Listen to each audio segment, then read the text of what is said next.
Good afternoon. Welcome back to United TV. We're going to be discussing the latest stories regarding Manchester United transfer news, manager situation, players that we think are going to leave. Marcus Rashford, is he going to definitely go to Barcelona? We're hoping that's the case and we can get that deal resolved. The Angela Stiller one as well is a story which was being discussed this morning. A couple of different journalists looking at this as well. And this is one where we've seen recent stories about how much is Anderson going to cost, and Manchester United also looking at other options as well. Maybe Belieber's price is going to come down.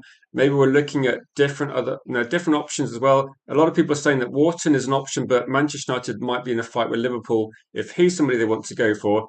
And also Tonali is going to be very big money as well. And Newcastle are going to want to sell a big player. They might not want to sell Tonali if someone like Gordon leaves for decent money as well. So there's a lot of complexity with the situation.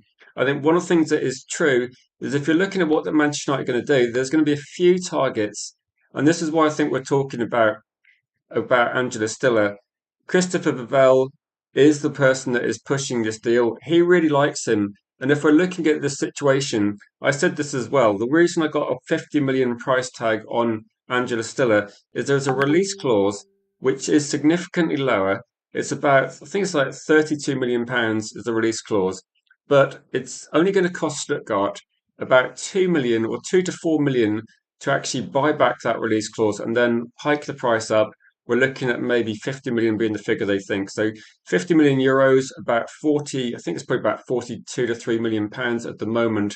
And that would be pretty much Agate money. I think Agate was exactly 50 million euros, if I remember right. So we're looking at the same sort of price. But Manchester United looking at Angela Stiller as, is he going to be a good option if some of the other options are going to be very expensive? And I think if you're looking at this, it could be that United are looking at Premier League players. We said this quite a lot yesterday. Manchester United are looking at Premier League players to start with. Anderson is the main target. If not, it looks like Tonali might be the second target. And those are probably the ones that Manchester United really want to get one of those players. It might be very difficult to get Anderson. And I think that's why Tonali's up there as well. And then if they can't get one of those, I think they're seeing Wharton as maybe the backup option, but that might be quite risky, particularly if Liverpool really do go for Wharton. He might be off the table before Manchester United are even at that conversation. So it's going to be pretty difficult, and it is going to be pretty tricky. And for people in the comments that might not be Manchester United fans, Clive, welcome to the chat as well. It might be that other people have got ideas about what are Man City going to do, what are Liverpool going to do. Manchester United can't really wait around too much, but I do think that with Angela Stiller, I mean, people can look at this story as well. I'm not sure there's actually any links from regarding Angela Stiller to other football clubs in the Premier League as well. So it looks like this is one where United don't seem to be really rushed in this deal, and it seems to be one that Vivell's pushing. I would not be surprised if this is something that we're looking at as a not necessarily a backup, but certainly something as right. We have got our main targets, and he's not the top target Manchester United have got, but he's certainly someone that Vivell's looking at targets. Now, for the money, he's going to be a very good option, and that's why I thought we'd talk about this. I'd invite opinions on this, what you think regarding it. So, if Manchester United buy Angela Stiller, for example, it doesn't mean they're not going to buy a player like Anderson, a player like Wharton, Belieber if you still want Belieber, or Tonali if you want to get Tonali. It's not going to mean that Manchester United will not be able to do those deals. And one thing I will say quickly is we will look at the Rashford situation a bit later, but I thought we'll cover this to start with as the main story. So if you're watching on a replay, we will cover the Rashford situation after. It's just at the moment there's essentially like two sides of it. There's a Spanish journalist side, there's UK journalists, and they're almost saying the opposite thing at the moment. So I don't think there's too much to worry about because there's a long way to go. But it's just a point that we don't know at the moment what's actually happening. So G Wolf, welcome to the comments, and you're saying you're hoping that we get Tonali, Stiller, and Anderson, which, to be honest, I look at that. I would say that would be, it would be a remarkable transfer window if that was Manchester United's midfield purchases. You look at that would be targets number one, two, and probably three if you consider what Vivell wants to do. If that happened, then Manchester United would be, Man United fans would be looking at that thinking you probably bought two of the better Premier League players that are available, and you've got one of the higher rated players in the Bundesliga that your director of football really wants. So that would be But probably that's probably like a perfect window, G Wolf. I think for people, people might look at it and go, "You change maybe you pick one player, and maybe you prefer to get Anderson plus Wharton plus Angela Stiller, or maybe instead of Stiller, you can look at a different target as well." I mean, this is why I said that we've got a poll running there. Make sure you vote on what you think we've got now. What you think would be the best? No, is it a good use of 50 million? That's probably the question. Or do Manchester United have to? Maybe look at what else is available in different leagues. So, G-Wolf's put his opinion out there. Let me know what you're thinking as well, because I see a few people in the comments that I know, and you need to let us know what you think regarding this one. That is there any negative about the Angela Stiller deal? Occasionally, people look at it and question that, saying, okay, there are players that are linked, like say Buwadi, like a Gume, and you look at Angela Stiller as well. And the only question I can think is people look at it and go, some players have looked very good in the Bundesliga. They haven't necessarily translated really well to the Premier League. That's something that some people will push out there and say that's an option. And is it going to be the best option? But if you look at, say, G Wolf's three players he's got there, you've got the Premier League experience and you've got someone like Andrew Stiller, who I think is good value for money, like really good value for money. Cody says, "Who should we get first?" I think it's really a difficult deal to say who we should get first. One of the stories I've seen recently, and this is something that somebody messaged me quite late last night, is that what is the possibility that Nottingham Forest, that it looks like they're going to avoid relegation. Is there any possibility that Nottingham Forest don't sell some of their big players? Everybody's thinking that Anderson's definitely going.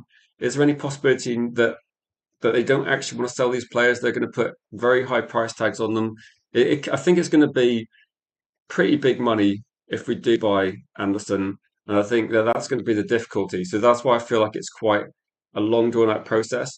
If Anderson's got his mind set on moving to Manchester City, that is also something that maybe we're going to find out towards the summer. So at the moment, I think in terms of who we should get first, it's probably going to be, if you remember last season, the reason why Manchester United got certain deals done quite quickly is because they had release clauses in place, like Cunha. We could get Cunha done very quickly, pretty smooth deal.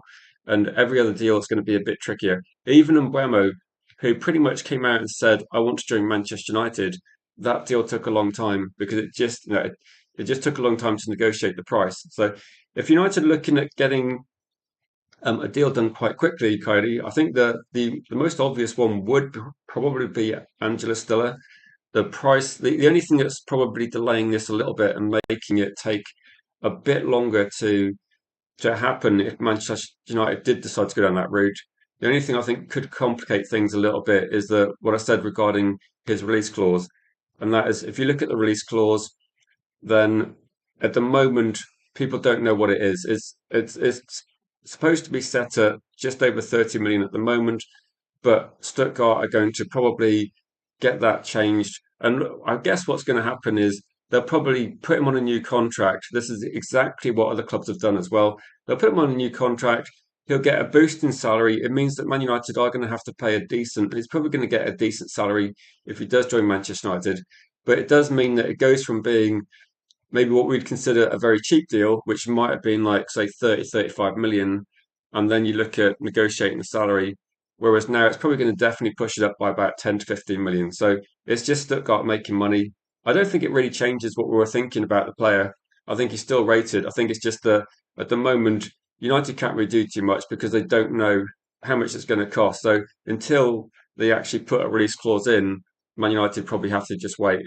I think I think it could get done very quickly though, because VIVELL knows the player behind the scenes. It might actually be in terms of like who we should get first. It might be that we would maybe we would go for that route first because it's that one. So going for this one, say surely because Casemiro is gone, there's a lucrative contract on the table. Then Agate, except we've got to bring someone in early, pending the time we do deals. I think you could look at this and say we do need to get. We probably need to. Well, obviously we're going to make a few deals. Does it help Manchester United negotiation process if we get a deal done quickly? I would say considering that with Anderson and with Nottingham Forest, then we talked about this a little bit yesterday with Dylan. that is there a chance that Nottingham Forest and Anderson would actually prefer to do a deal after the World Cup, because a good performance in the World Cup could add a lot of money to the price tag. So if I was if I was in control of Nottingham Forest and you're looking at Anderson, he's played very well this season.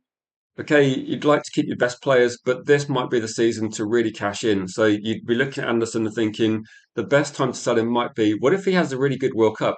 What if England do really well in the World Cup? And you can look at adding zeros to that price tag. Even I'd say that given what he's done in the Premier League, he's going to command a high price anyway, a very high price. And a World Cup thing could just if he plays against other top teams and looks like a fantastic player.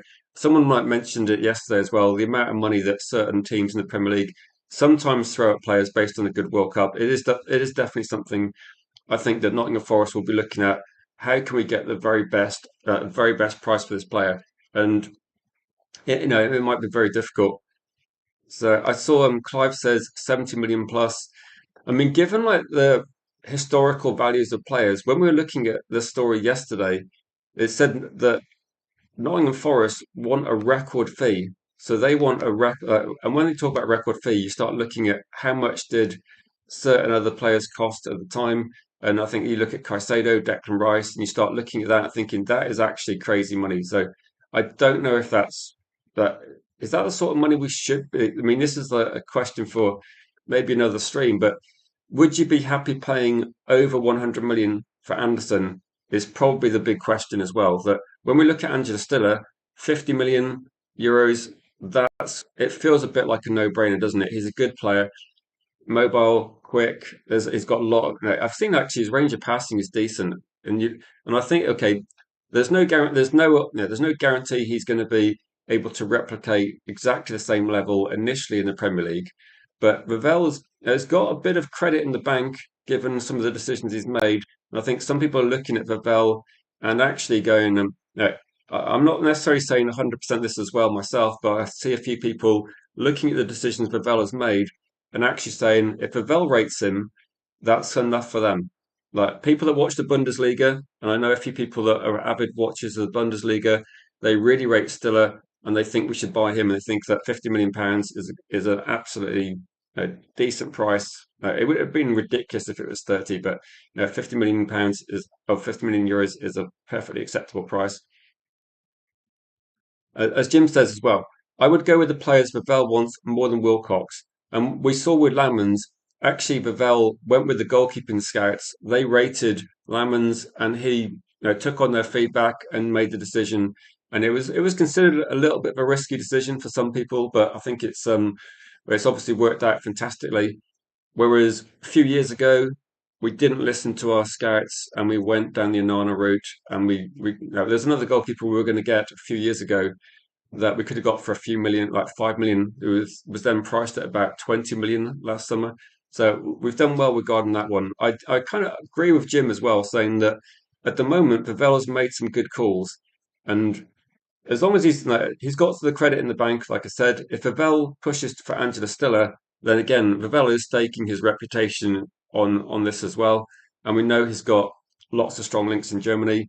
I suppose the other one's going to be that Vivell's also probably the reason why Manchester United are looking at Leipzig's ex-manager Nagelsmann, who's obviously done well in Germany.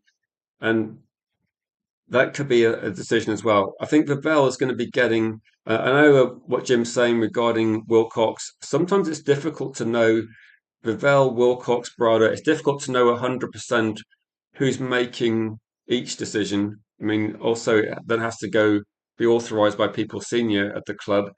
But a lot of people are probably taking the viewpoint that maybe Wilcox, they would not be looking at his decisions quite as holding higher status as Vivell. But again, if this happens and Vivell picks Angela Stiller, someone we've got to sign, I suppose it's got to work out, isn't it? It feels a bit less risky though, doesn't it?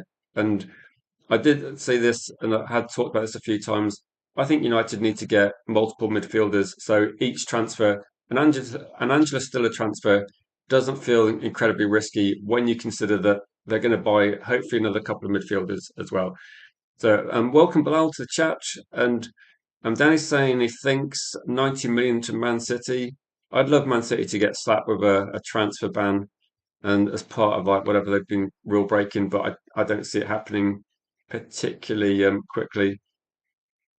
And he says they all want not 120, so they're going to want a lot of money, aren't they? And I don't know how, like, given this, I don't know how they structure the deals. Surely Man City have to be a bit, what's the word? That when they bought Haaland, for example, lots of money went to Haaland's agent. Nottingham Forest are actually going to want the money themselves, so City might have to operate a bit more within the rules regarding this one. It does make me think that if the price goes up really, really high for a certain player, does that mean it's more likely Man United can be getting involved? Like if you look at Anderson costing a lot of money, can Man City then spend? They spent a lot in January. They spent a lot last summer, and also the Liverpool situation. If Liverpool spent £500 million last summer, loads of money spent. Can Liverpool spend £100 million on Wharton or £80 million, whatever he cost? I don't know. Maybe they can. Maybe they can. They could probably sell. They've probably got some players they could sell, and they could probably get money that way. But it's one of these things where United might potentially have a bit more of a chance. That's what I'm thinking as well. Welcome, Isabella. Hope you're feeling better. And Rob was United in the chat as well. I can't see. I saw you there earlier. So Rob was United. I know you're a big fan of Angela Stiller. Is there anybody watching actually that looks at Angela Stiller and thinks that no, is there anything negative you can think about at all? And so at the moment, so there's no strong links to Stiller from rival teams, which is something where I'm getting the feeling that I'm not going to say it's like done deal, but it does feel a little bit like every few weeks there's another article about Manchester United linked to Angela Stiller, and a lot of it is coming down to like I said, the interest from Christopher Vivell, and that's why because he's the guy making the decisions and he's got the network. It's like if you look at the signings, you think Benjamin Sesko. It was Vivell wanted Lamans, Vivell, and you just start thinking that these signings, because they're working out, I think United want to get Premier League players. Everybody knows that. It's like there's no secret. But in terms of like getting players from different leagues, I think this is what we're looking at, and this is what we're going to be in the market for. So Stiller is a top tier deep line playmaker, so we deserve better. I think range of passing I've seen very good. I think he could definitely be. He's also Angela Stiller doesn't have to come in and play every single week. There's going to be loads and loads of different options. Is Stiller our new Wesley Sneijder? I would say at the moment no, because this is one transfer window. Angela Stiller has been linked a little bit towards the end of the summer, I believe. I'm trying to think when it started or when the momentum actually built up, and I don't think that we've seen no, we haven't seen like a long drawn out saga yet. What we have seen is that if Manchester United don't sign Angela Stiller this summer, I think we'll have to assume that they're not going to. The price seems to be about right. The age profile fits well as well, and this is this is the window when we do need to buy at least two to three midfielders. We do need to spend decent amount of money, and we do need to try and look at getting our squad built up a little bit. And the midfield is the weakness. So I think you look at it and say, Angela Stiller, if we don't get him this window, we will be buying a few. We will be buying a few midfielders. I think that'll be it. I think it'll be game over for him. And so Lumen says you got worries about Bundesliga players in the past. I would say Sesko's. If you look at Sesko, look at how many minutes Sesko's played, and look at how many goals he's got, and then you compare Sesko to maybe Walter Maida, who's probably got a similar amount of goals, played a lot more minutes, and then you compare him to, I suppose, what the other big money moves. Gyökeres, they're probably similar amount of goals, and I think Benjamin Sesko has actually been a lot more on the bench and his goal scoring record is, and considering if you looked at it per 90 minutes, it's actually pretty decent. And when you give him chances, I'm struggling to think of particularly too many. I don't see Benjamin Sesko as a player that misses loads and loads of chances. Okay, he's not finishing everything, but if you look at his strike rate, finishing rate, it has been good. The quality of the finishing has been very good from Sesko, so I don't worry too much. I mean, it's the first year. I think if United finished third, Benjamin Sesko was a big upgrade on Rasmus the year before.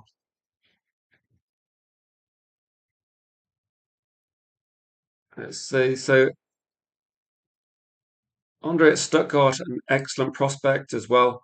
I suppose this one I don't think that we're going to be seeing.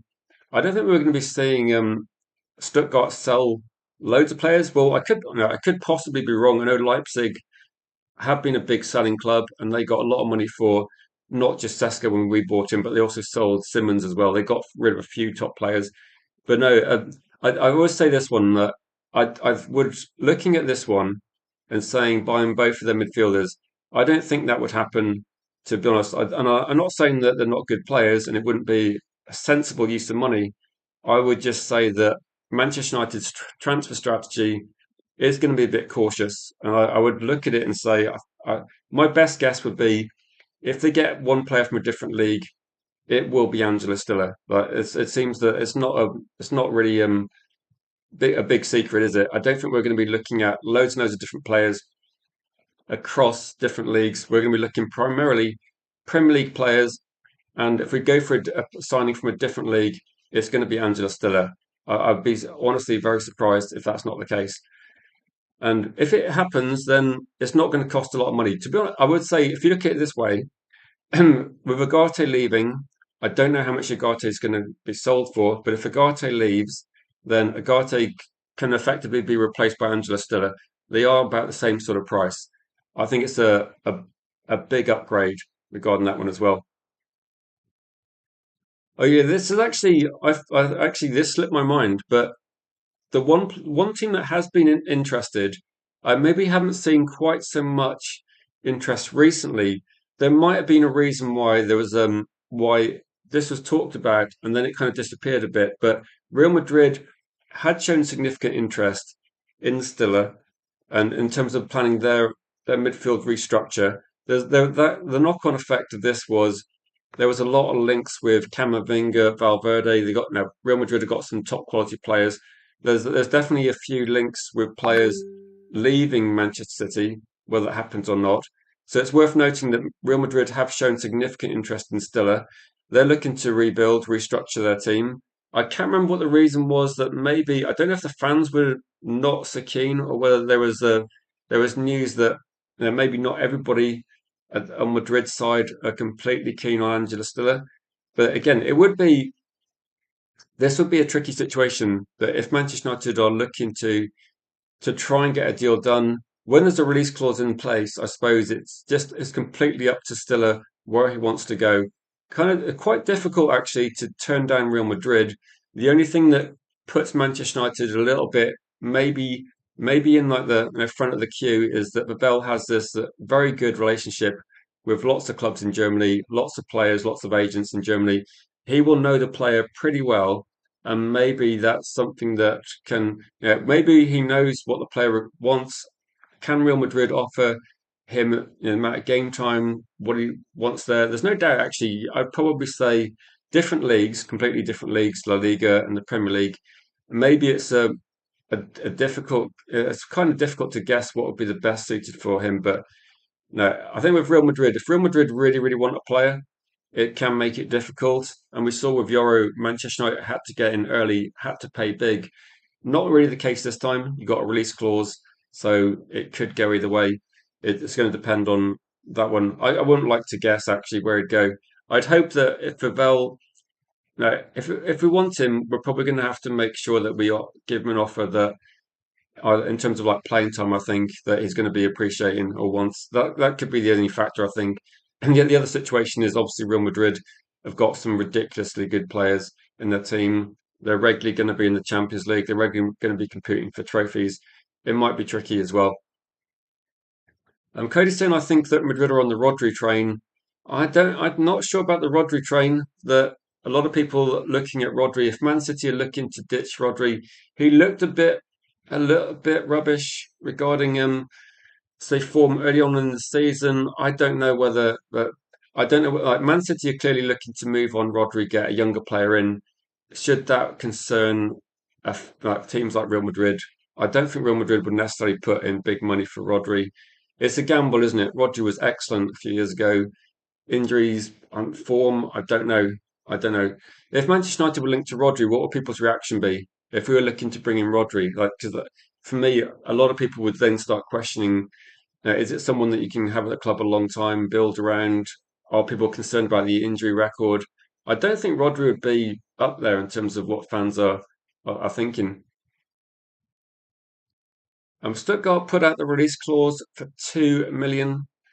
So we can move on to the Rashford story if people want to cover that story as well. I know this is going to be one where this is almost like two journalistic angles. So what I can do is I'll close the poll on the. It looks like it's pretty much one-way traffic. So ending the poll, we're going to talk about Rashford in a second. I might put up a new poll to gauge opinions. So should United sign Stiller for 50 million? Then it looks like everybody's in massive agreement with that one. The Rashford situation is a bit different. I suppose with this one, um, so I'll put this one.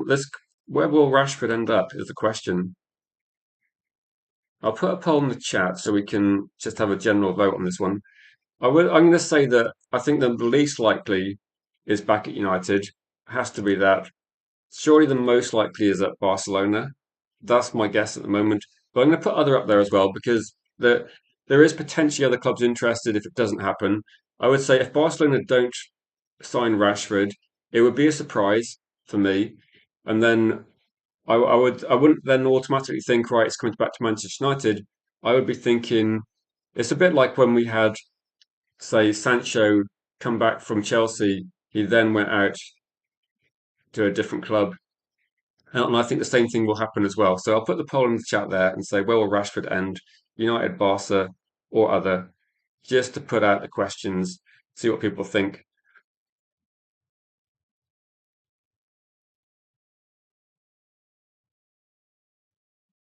So let's go to this one. Where's so I'll go for a couple of comments just to wrap up, but it looks like everybody is massively in favour of Angela Stiller. So no surprise there.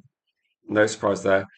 So this is the one where I was thinking of like doing the show on Rashford. I saw people this morning talking about Rashford, and it feels a lot of it is like news we talked about before. But this is probably this is probably a conversation about what do different journalists think, and then if you look at all the journalists what they think, and then we can look at the stories, then we can probably gauge how accurate are people, how accurate are people actually reporting news.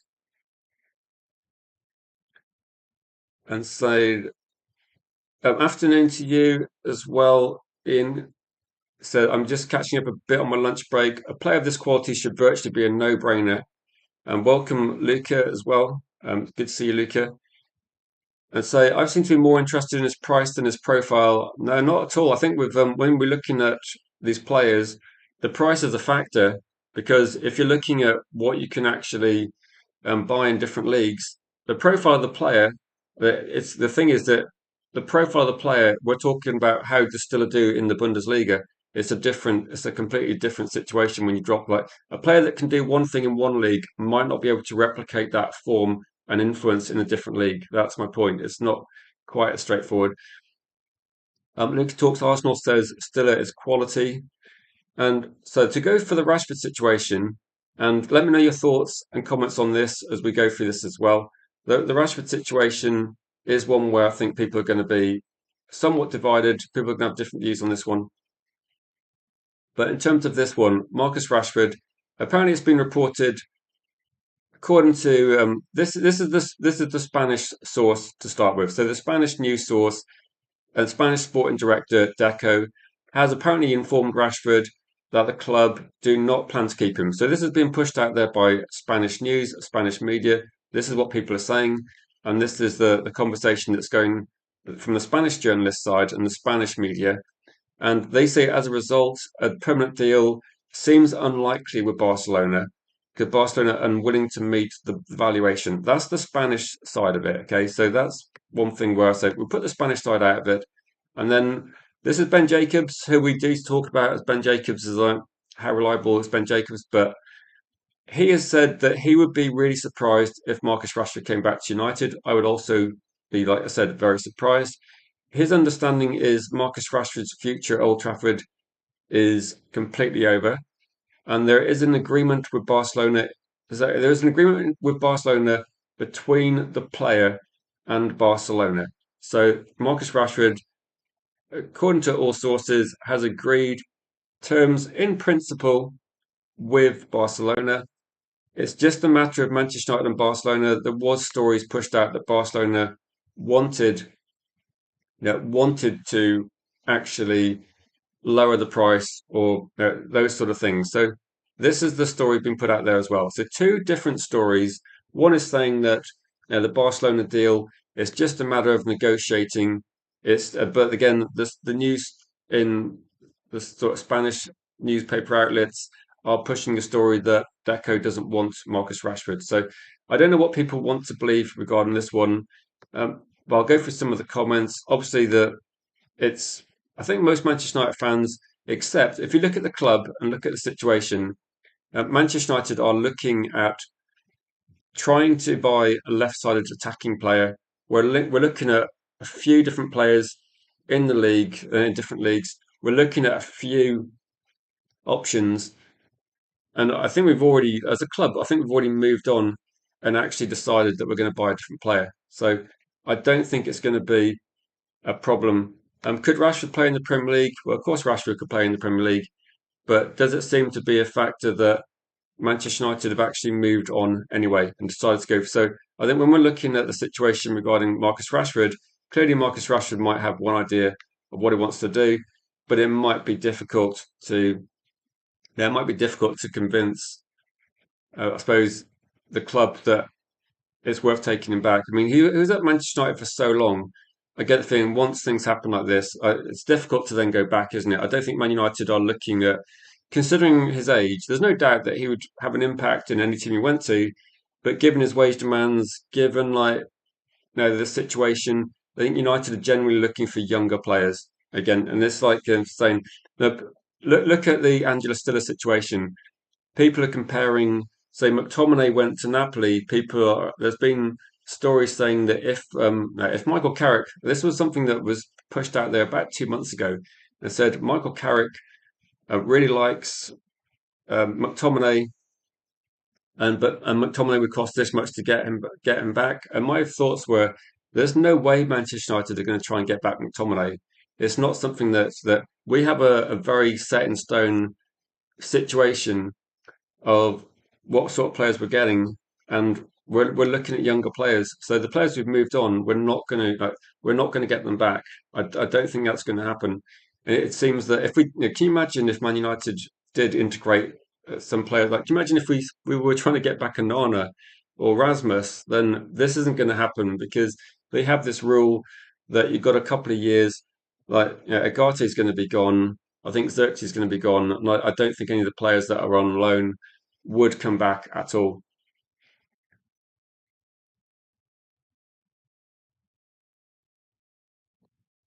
And saying, where's the best? So I'm surprised they don't want Rashford. I mean, this is a Spain source. We don't know. It's generally the Spanish source that said that they don't want Rashford is the same source that was pushing Nico Williams as a transfer link to Manchester United pretty recently as well. So I would look at this and say I don't really. I'm not going to say I don't believe all the news, but I think with some of them, you have to look at it and say that they're pushing out a lot of stories. I think with Barcelona, there's a lot of probably a lot of stories discussing the financial situation, but there's also when we're looking at again, there's lots of stories about Real Madrid players potentially leaving, and in reality, probably a lot of them will stay. And I think with when you're looking at Barcelona, they've used him a lot this season. Like 43 games is a lot. I know he's not always a starter, but you're looking at a player that's not going to cost a big transfer fee, and Rashford was willing to lower his salary as well. So it seemed that there was a deal there to be done. I don't know what happens, to be honest. Is this his stats so far? So his stats this season, in terms of what he's done. 43 games, you got 12 goals, 13 assists. So yeah, no, he's been like putting in like so performances that I suppose if you look at how he's compared with other players across the league, then he's going to go somewhere, isn't he? He's going to get some offers. I think United won't be one of them though. But I have this poll running as well. I think I've got this poll set up. So if you want to have a vote on what you think is the most likely destination, it could be like completely randomly other. That's what I say. I don't think there's anything known at the moment. Also, I should say at this point, if you're able to share the stream and reconnect, that'd be absolutely fantastic. Share the stream and we'll get a few more people in the conversation as well. As we're going to be trying to go live. I will be live, hopefully 7 p.m. It might be a solo stream. I might be able to get rid of the better on, but we will be looking at other stories as well, just for like a short stream tonight, maybe like 7 to 8 p.m. So this is a good question. If Carrick becomes the manager and he wants Rashford, would you respect the manager's wishes? Then, yeah, I've kind of got a counter question for this one. I suppose when we looked at it, if Manchester United said, right, Carrick, you're going to stay on next season, then there would be people saying that if he wants to sign, say, Hayden Hackney, for example, then it would be a good, it'd be a good idea to get that player in. Like Michael Carrick knows Hayden Hackney very well. The demand, and again, if you're backing Michael Carrick, Hayden Hackney is actually quite cheap. So there could be a situation where if a head coach wants a certain player, maybe they got a little bit of say. I don't know. That's a good question. I suppose the bigger sort of story with this one is how much power will Michael Carrick have? Like if Michael Carrick is in charge next season, is he able to make decisions like this? I don't think. I think this goes beyond the head coach situation at United. I think if Nagelsmann came in and said, "I want Marcus Rashford," he might have slightly more chance, but I don't think it's something the club want to do. I think I think it's like a done deal that he's not going to be. Oh man, that's my thoughts, but it's very difficult to guess. So let's go through a few of the comments as well. So 2,300 minutes, an average 53 minutes a game. So Ian says Barcelona trying to get a better deal, playing down the player value. I'm hoping that we fold, and we have to hold our ground. 100% he will go. One goal or an assist every 92 minutes for Rashford at Barcelona. So we deserve better. That's probably yeah. That's probably the thing, isn't it? You look at it, go, he's expensive, but how does this compare to other players at Barcelona? That Barcelona know that there is a certain value for him in different teams, and there's a lot there. If we were talking about a player that's contracted just finished and he was a free agent, you'd be talking about a lot of teams after him. And the fact that he's got a very big salary is putting off some teams because you then have to kind of weigh up. Okay, you might get less out from a player that's a bit cheaper, but the player might be significantly cheaper. So, and younger players will also be a priority for some teams as well, looking to try and get someone that's going to be maybe Rashford's level in a few years' time, but cost less. But no, at the moment, if you want someone that can do that, then um, this might be a tricky one. I mean, saying you choose Garnacho over him. I mean, I think Garnacho. Apparently, Garnacho. This is a story I saw this week as well. Garnacho, considering that Manchester United are playing against Chelsea on the weekend, uh, Garnacho apparently deleted Chelsea's things on his socials, started sharing Manchester United stuff about Manchester United fans, and I was thinking if Chelsea didn't realise how completely useless Garnacho is in terms of media savvy and it was quite funny. It's Chelsea's problem now, but it looks like Chelsea want to sell Garnacho. I don't know this at this point in time. Do you remember when we had this conversation regarding Garnacho leaving Manchester United? And when he was going to leave Manchester United, it was pretty much put out there that the deal was 40 million. And I was thinking at the time, is there like any sort of sell on Is there like add-ons, etc.? If there's add-ons, maybe we're not going to get them if he does leave that quickly. Sell-on clause, he'd have to go for bigger money, so maybe I don't know what's going to happen with that one. But it looks like Chelsea might be looking to move him on, and Chelsea genuinely they usually get players, keep them a couple of years on big contracts, then they want to move them on for a profit. The question really is going to be, I suppose, if Ganacho wants to leave, he wants to leave. How much money would Chelsea need to get for him? He's probably on a long contract because that's the Chelsea way. Uh, maybe somebody could get a cheap deal for Ganacho, possibly. I say cheapish deal. I mean, what 40 million isn't loads in modern football, so they could be looking at that sort of price, or a bit lower. But the thing is, though, would you buy Garnacho? I mean, based on the season, I think he's their problem, and I don't know what's going to happen. So, if anyone's got any thoughts about other transfer news as well, I mean, for people that just tuned in, I think for um, Old Man TV, that how are your thoughts regarding the big kind of like story regarding potential Manchester United midfield signings is that VIVELL is really pushing for Stiller. Somebody actually said in the comments that Stuttgart officially bought out his release clause. It seems that that might happen, and I think even Ian might have mentioned that recently, a few days ago or last week, and we talked about this a while ago that the difficulty regarding Angela Stiller is that no one really knows what the price was going to be, and the rumor is that they're going to try and get 50 million.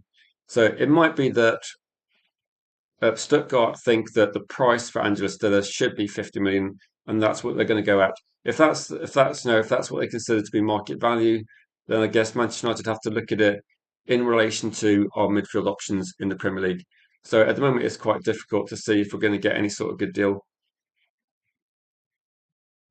I've completely forgotten Garnacho, 100%.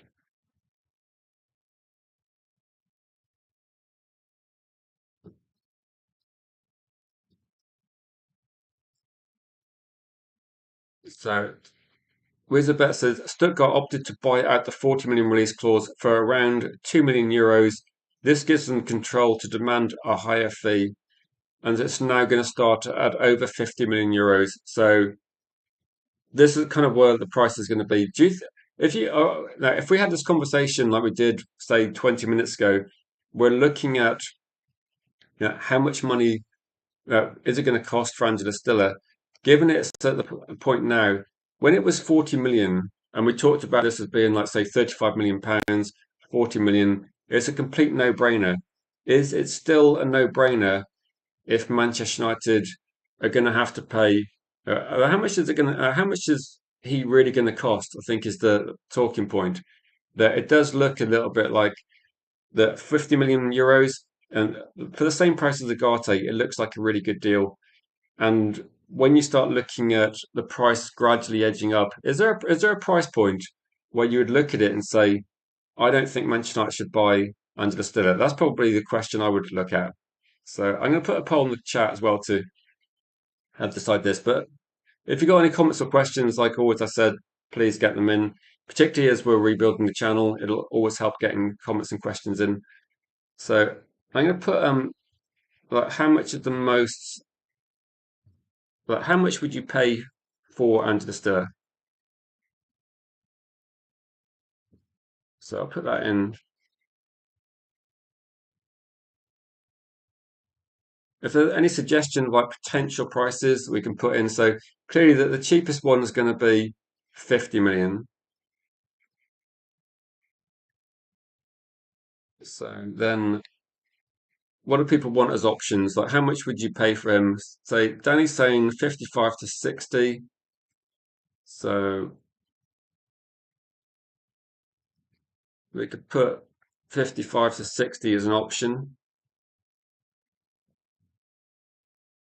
And I think maybe 65 to 70 as an option. Just to gauge, like 50 million is going to be the cheapest, and then 70 million plus would be, I guess, the top end regarding this one. Like if it cost over 70 million, you start putting him in the same category as some of the players that probably we're looking at in the Premier League. So I think there's definitely a price point, but again, as a snapshot, like make sure you vote, make sure you click the like and the subscribe button as well if you're new. If you are new as well, please like say hello in the chat so that we can welcome you to the community. But no, there's a few points there. And yeah, we will be live later tonight, 7 p.m. So cheers for tuning in. We'll be back live later. Wizard Better says if we want Stiller, we need to get him before the World Cup, as we do with all our targets, and so expect at least a 20 to 30% increase on price. And this is interesting because I was talking to Dylan yesterday, and for people that watched the stream yesterday, if you haven't watched the stream, then just you can always catch up and check that out. But Dylan said something that's very similar regarding what we should be doing regarding Anderson. And he said, what if Anderson has a great World Cup? The same with Stiller. And also, what we might see is what happens if one of those big targets we're looking at, it could be a Wharton, it could be, it could be any other midfield target we're looking at. And I would say that once one player gets bought, the price is a certain amount. But what we've seen is, and I do agree, like World Cup aside, we saw transfers getting bigger and bigger towards the window closing last summer, and we saw Wissa going for what 55 million, and we saw crazy prices for some players. And now we've got a situation where we're looking at it and think that Angela Stiller might be one price early on in the transfer window. If you offer Stuttgart that money, they might take it. There have been some instances where players don't move clubs, and they do want to cash in at the end of the day. And it could be that if, for example, what if Wharton goes for massive money? What if someone comes in and buys, say, Anderson for crazy money? Does that suddenly adjust the market? Can you imagine if Man City, no, not saying Man City, but another club bought Anderson for 100+ million? Suddenly, Angela Stiller, Stuttgart will be looking at it thinking we can get big money. The same way like Ekatike cost a lot of money last season, and we saw Isak costing a lot of money. And I think it's going to push the prices up a little bit. This is what I'm thinking. This is what I'm thinking. The ripple effect. If Anderson went for 125 million, what does that do to the price? Because suddenly 50 million from midfielder looks very cheap. Suddenly you're going to talk about 70 plus for Angela Stiller. Like, because that could be the reality. If a Brighton going to take 50 million, 60 million for Belieber, if Anderson's gone for 125, I don't think there's any chance of that. I think they would rather keep him for another year and then hope that he has a better season and then push him back out there for a top price. So, and again, Nottingham Forest have kept saying that they're going to take, regardless of what clauses we think might be in contracts, they're going to push him out for a crazy amount of money. Ian says Gomez for 40, Wharton 60, Scott. The thing is, though, there's a lot of players that you mention, and the problem's going to be that not that they're not good players. The problem's going to be that they're all going to cost a lot of money. That that Gittins goes for 60, Alanga goes for 60. Suddenly the prices are getting very high, and it's a shame we didn't manage to get 60 for Ganacho. That would have been pretty nice, wouldn't it? Is there a player that I want? Says Bilal, and I've said multiple times I would like to get Anderson done, but I said this in say last year. I don't think it was possible, but I said I would love Man United to, in January, if we apparently had 70 million available to try and sign Semenyo, why don't we just go to Forest and say, look, here's 70 million for Anderson? I mean, they might have said no, and maybe doing that we might have found out whether Anderson's actually interested, because that would have been useful knowledge. But I would like Man United to be pretty proactive and go, here's the money. Just if it doesn't happen, it doesn't happen. It's a bit like the Belieber situation in the summer. United had the price point of like say 60 to 70. It was nowhere near what Brighton wanted, but then it kind of gave us information like, okay, Brighton want this stupid price, so we can go away and think about it. And we know that there was options on the table to maybe get Gallagher, which we decided not to. And that's why I think United are looking at, we're going to go big or we're not going to sign a player. And that's why we're looking at Anderson as the top target. But I don't know whether could Manchester United actually when you look at Caicedo, Declan Rice, Wirtz, could Manchester United actually spend that much money on one single player? And I think there's probably going to be a lot of people watching that think we should do. It's like one of the players we need a top player. We need a statement signing, and maybe that also attracts other signings. And it could be a player that plays for your team for a decade. That's the positive. The negative is going to be, that player obviously has to play most games, has to have a massive positive impact on the club. But also, United have a lot of things to do in the club besides that. So, I mean, I can see why Liverpool spent big money on players, but United have done that in the past. We kind of need volume as well. It's pretty difficult. But that's the player I want, Bilal. I want Anderson, and then probably the next option I would probably like Tonali. And in terms of, I'm also envisaging United. We get say two or three players in. Like we need to get, in my view, if we didn't sign three midfield players, I'd be a bit disappointed. I saw Danny B said maybe Collier could be part of the deal. And I do think that we could be looking at potentially as a welcome Jarvis. We could be looking potentially that if Manchester United are looking at moving on Agate and Collier, is there any chance that these? Because I did say at the start of the season, I think if we're going to try and get a player in, was there any chance of actually loaning out one of these players to like one of the teams where we're looking at trying to sign midfield players from? Is there a chance we could have done that with a player, say, looking at Gomez from Wolves, or could we have done that with? I think it might have been unlikely that we'd have done that with Nottingham Forest because Agate and Collier would have been a big drop off from, and they're in a relegation fight.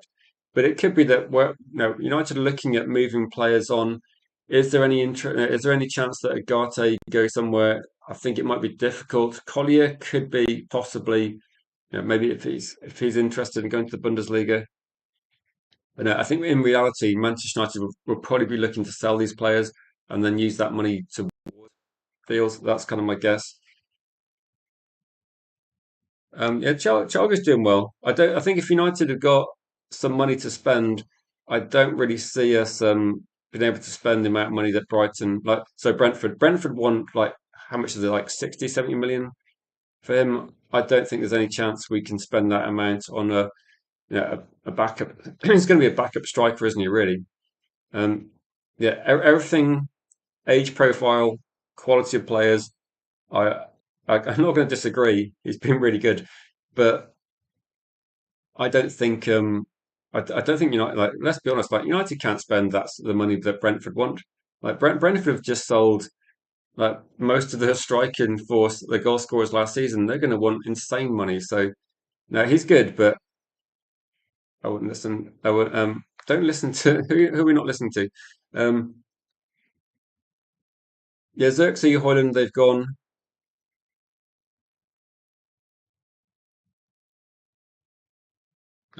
Welcome to the chat as well. Good to see you. So let's have a look at what people are thinking. Um, Jarvis says Anderson for 120 million or Stiller plus Alex Scott for 110 in total is that's a good debating point with that. And it's kind of tricky, isn't it? Because you look at it and think, well, so looking at this, if we already had some good options in midfield, then you probably we probably need to know what the budget is in total. But I think this is probably where if you had this conversation, then Christopher VIVELL would look at it and go, okay, we can get two players for the same price as getting one player, like an Anderson or Tonali, and probably a Wharton are going to be in a different price bracket to most other players.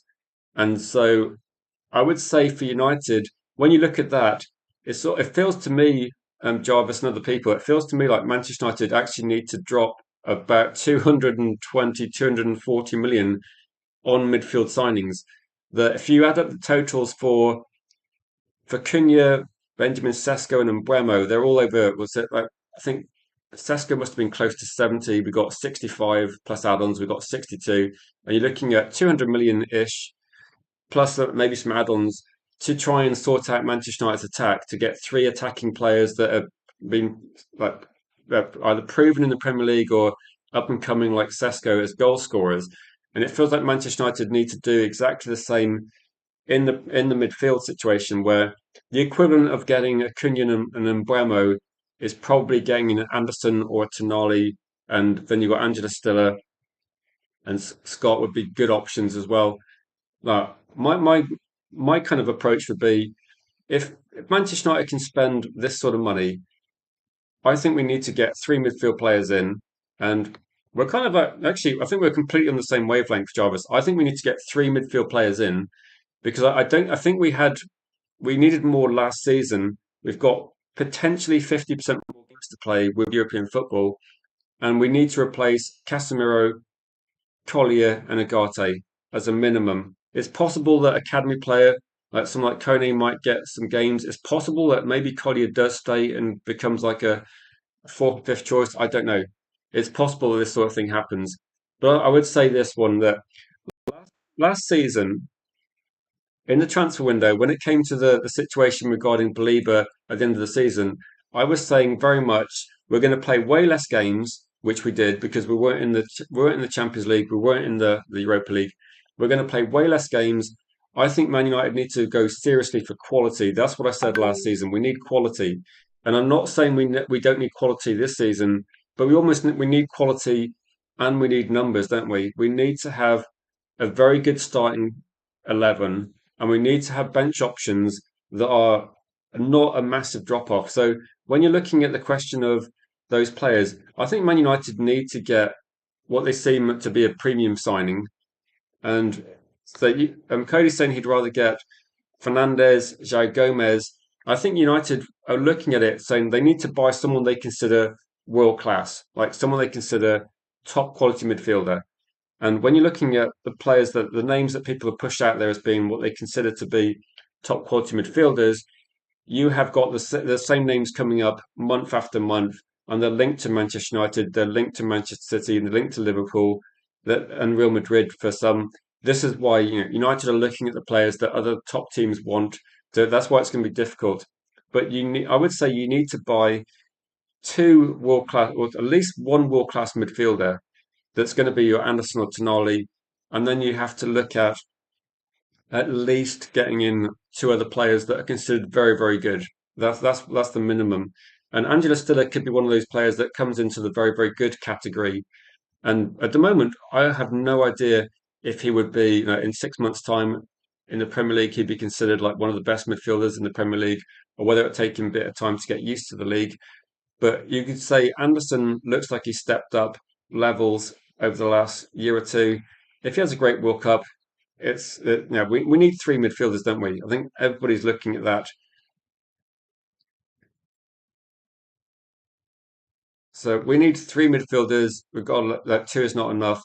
And no, for me, this one is going to be Manchester United's position next season has to be make sure that you keep your position near the top of the league with getting Champions League football. That's going to be something that we dropped out of Champions League football last season. It was a massive financial hit. It possibly influenced maybe one or two signings that didn't want to join United, which we could have looked at slightly. It might be a good or bad thing sometimes, but you've got to look at it as from a non-football point of view with just the financial situation. The target next season has to be get through the group stage of the Champions League, get to the latter stages if you can. Have the cup runs domestically, I think, will be nice, but the priority is going to be maintain your league position. Like, look what's happened to Newcastle. That can't happen to Manchester United. If we get back in the Champions League, we can't finish mid-table.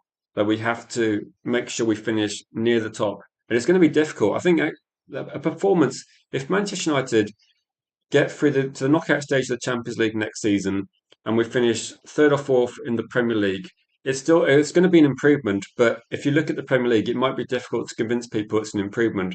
But it's way more games, like at least like 12 games in the Champions League and domestic games as well. It's going to take a big strain on the club.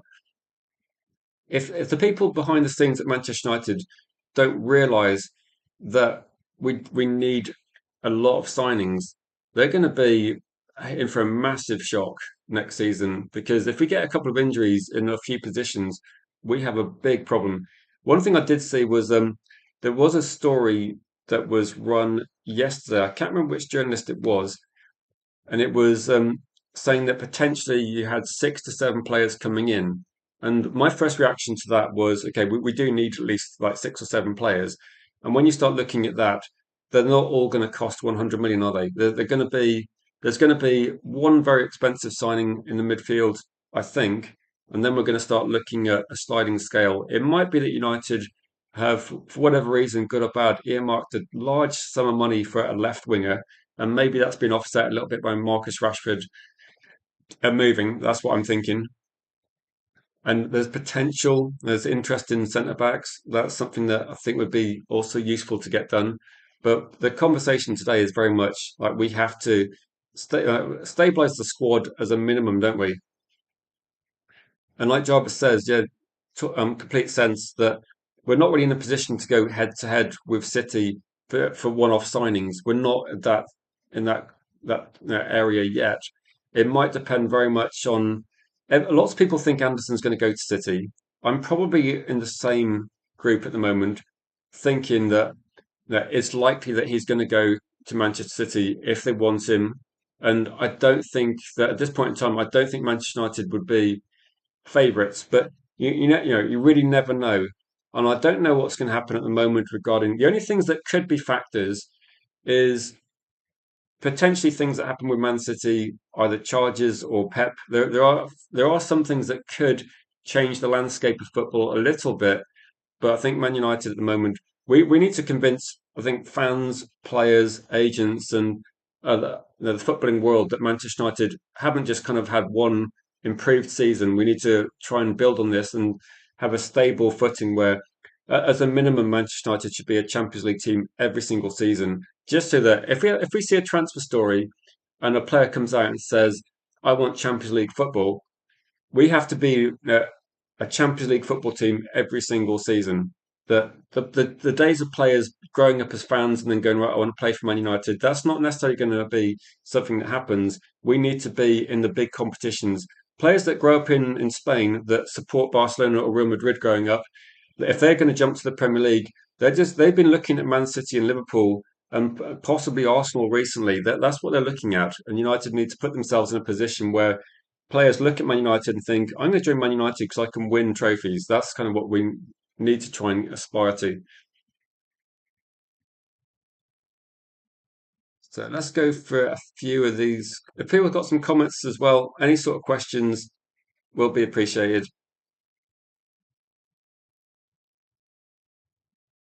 Let's say, not sure on Carrick, says Danny. I think people are going to be a bit. I think maybe the last game was quite. This is probably a bad time to have a Carrick conversation because the Leeds game was pretty bad, pretty bad. And Maguire getting an extra game ban is not great news. The Chelsea game becomes big. It is a really big one. No, I would say you're not going to get much out of the press conference. There's literally no information with that anymore. It's pretty much just a you could probably pretty much ask yourself any question and just give yourself a pretty much a bland answer. You're not going to get much out of the press conference.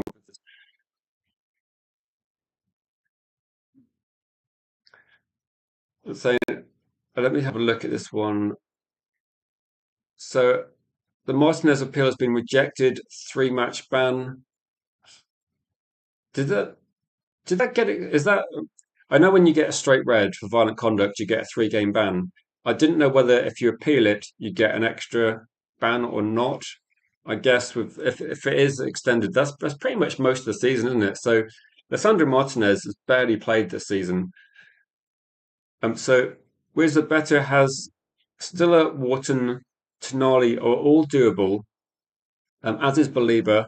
Anderson is more of a reach, but there's also say Buwadi, Gume, Gomez, Fernandez are all doable, and this is why I think it's almost impossible to pick 3 players off this list and be disappointed if they're the signings. But I know people will have favourites, but I think if you could pick 3 players And I would say for me that if you didn't get Anderson, I think Tonali is achievable.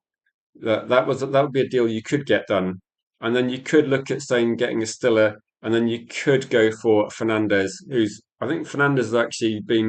If you look at West Ham, I've been saying for a few months that West Ham for me had some standout players that I think that would get them keep their Premier League status. Okay, it could still go wrong, but I looked at West Ham as a team that have got a lot of fight.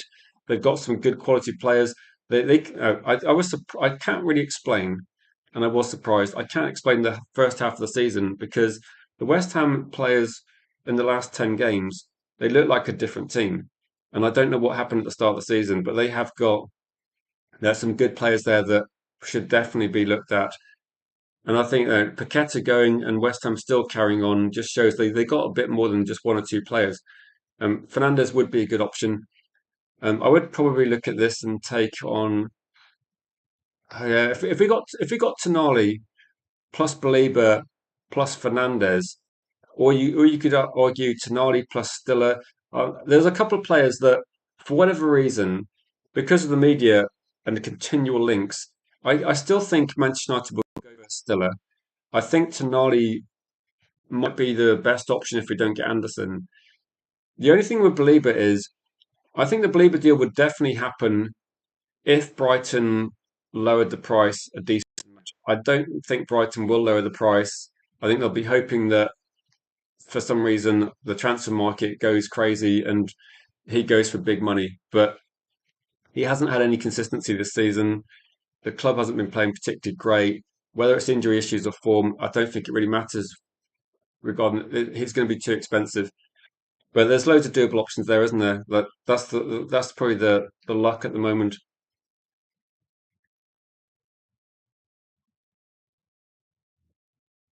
So Lissandro Martinez,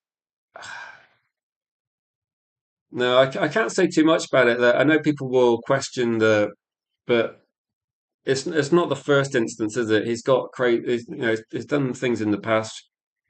Then he's going to divide opinion a little bit, but you probably have to look at it and go, right, we need to probably get buy for the future now. The question I had was a bit about form, but also injury issues really concern me.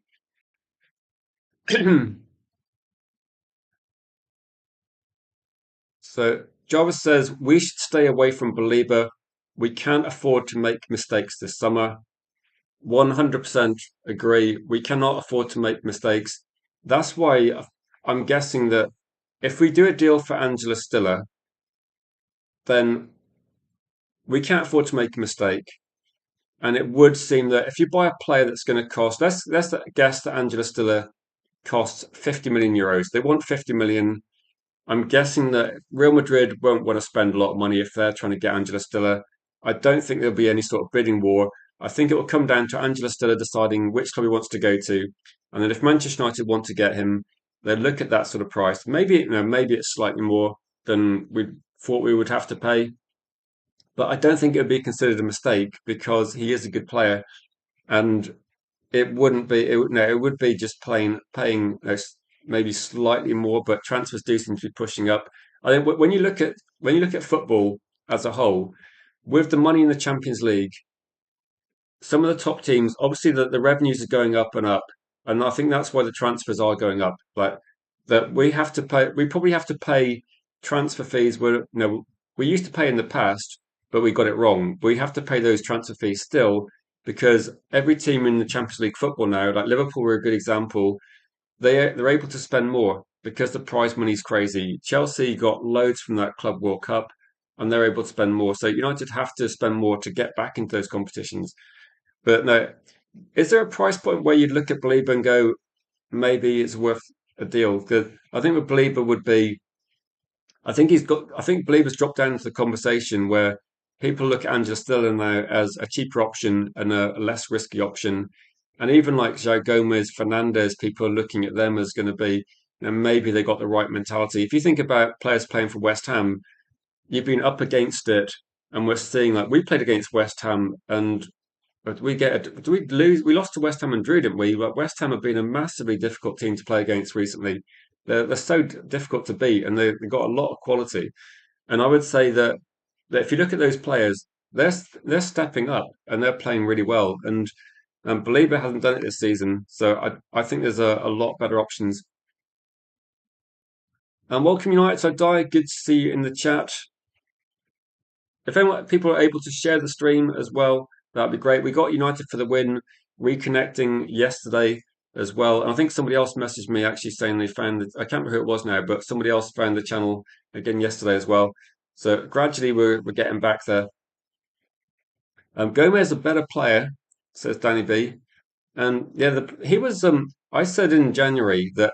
Do you remember when there was a story about?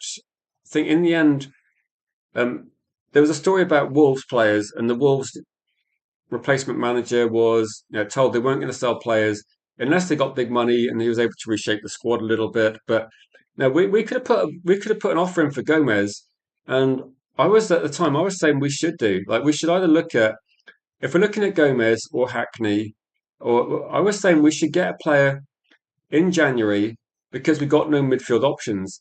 And then we play against Leeds and we have to start Agate. And I was thinking, like, next season, you're going to have to buy one of these players anyway. You're going to have to buy either an Angel Stiller or a Bawadi, a Gomez, Fernandez, like all these players.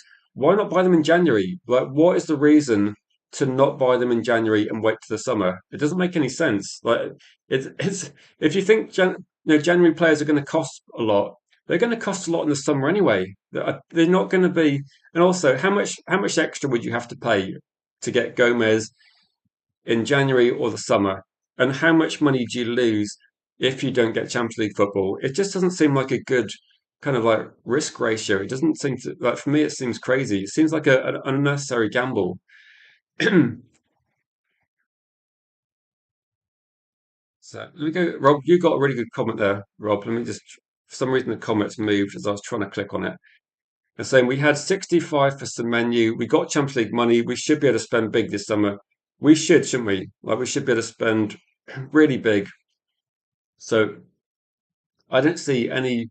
I don't see any problem with Manchester United being able to spend this summer. The thing is that we're still pushing forward. Like we're still pushing that we want to spend. If we want to spend six, I think was Semenyo, his release clause was 65, wasn't it?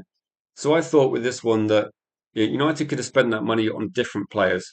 Like if we're looking at Fernandez, and we're looking at, I think we had about four players we're looking at, and I thought the Semenyo money that if we're going to sign one player in January, I'd have got a midfield player. I'd looked at it and gone, right, are we looking? Are we seriously looking at Stiller? Maybe we could get that deal done then. Are we looking at Fernandez? We're looking at other options. Hayden Hackney was there for 30 million. I think we'd be looking at it and going, like, we could have done something there.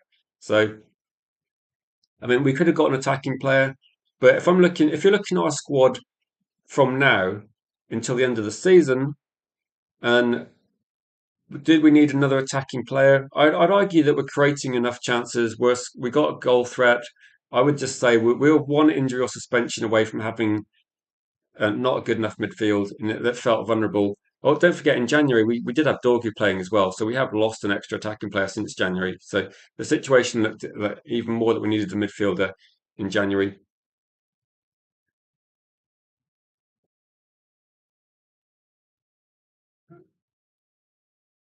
So yeah, I don't think it would have cost as much regarding that one. But again, it's one of these ones where it's not about having to get one particular player.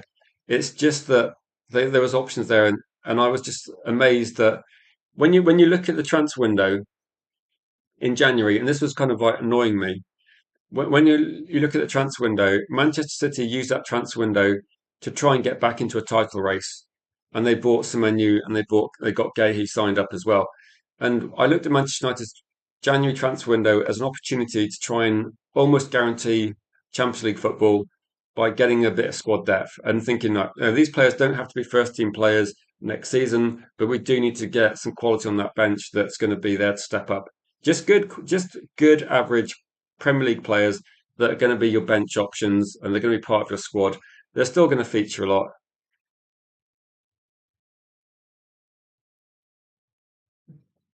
I say Cunha was carrying that squad for a while.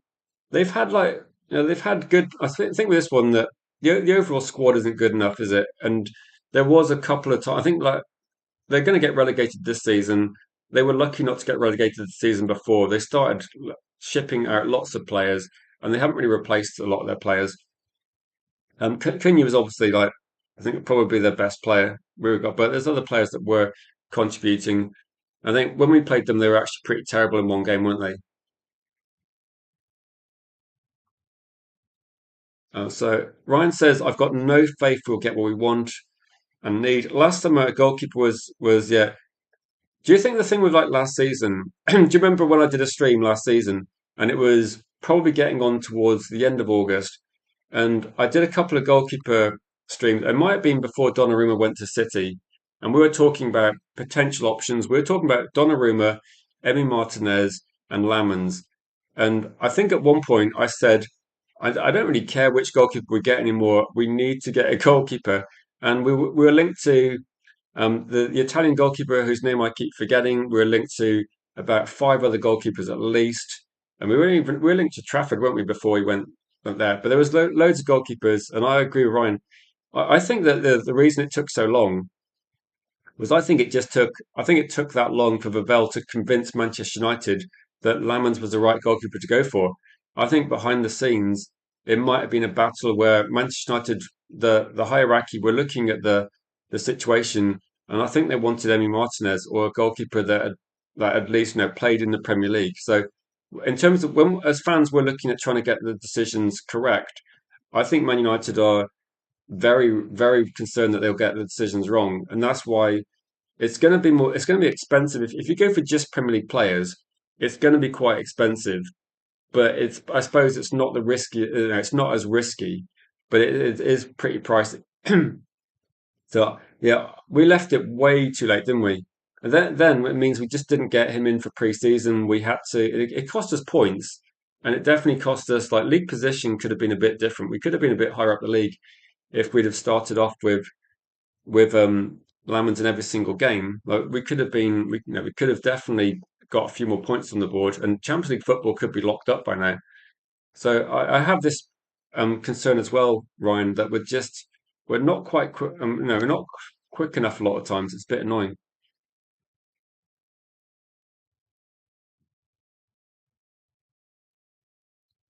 And say throw a World Cup in the mix. There's no way we've got all bases covered.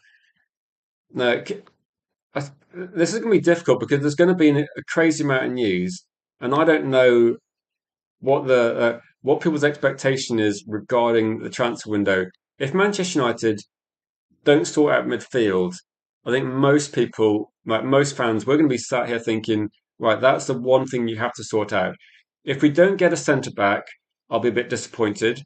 If we don't get an attacking player or a backup striker, I'm going to be quite disappointed. But if you don't get the midfield sorted, it's going to be complete negligence, and it's going to make it very difficult for. It doesn't matter which manager or which head coach you got coming in.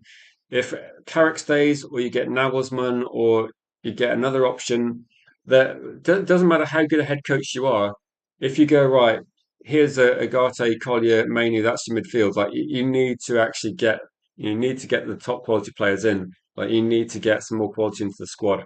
That I don't mind getting a younger option in a couple of positions, but you need to make sure you've got a significant cover. That we can't have this situation where that if you think back over the last couple of seasons, have you ever seen a situation where Liverpool don't have a centre back or Manchester, another team like of Arsenal run out of midfielders?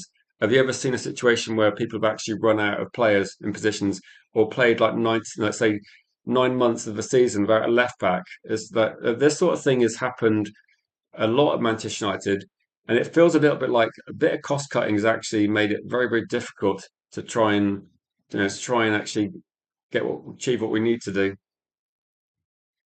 Bindy is the only one that has reports of leaving with a fee currently.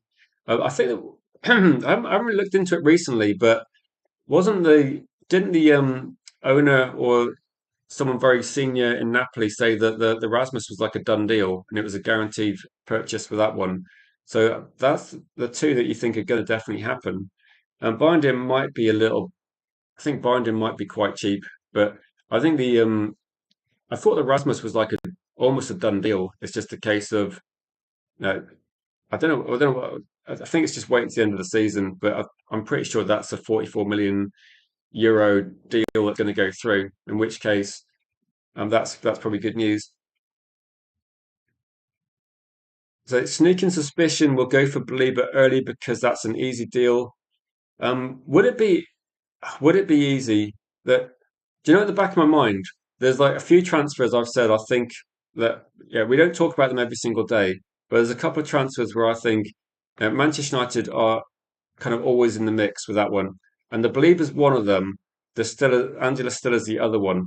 So I look at those two signings and think Manchester United that not no, there's never been anything that said Man United are suddenly not interested in Belieber. There's never been a story that says Manchester United are not interested in Angelo Stiller.